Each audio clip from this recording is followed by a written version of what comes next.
alaykum hammaga. Cobalt mashinani klapini nastroykasini bir ko'rib beramiz. Klapin kuyganmi, qisilganmi? Mana shu apparat orqali. O'zi 14 bo'lish kerak. 14 dan tushgan bo'lsa, misol 10 gacha tushib kelgan bo'lsa, kuygan bo'ladi. 13 lar bo'lsa ishtima qilmaydi. Mana o'lchab ko'ramiz. Qo'shing. Bo'ladi. Bo'ladi. 12-1.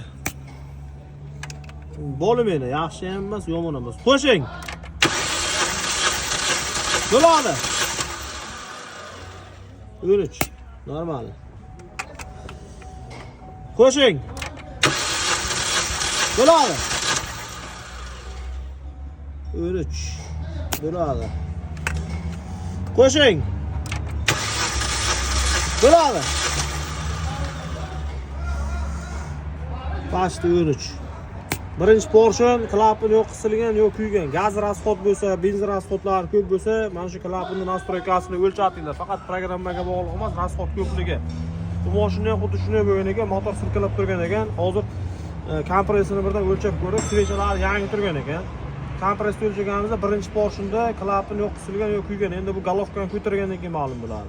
Kimga shunday xizmatlar kerak bo'lsa, bemalol kelishlaringiz mumkin.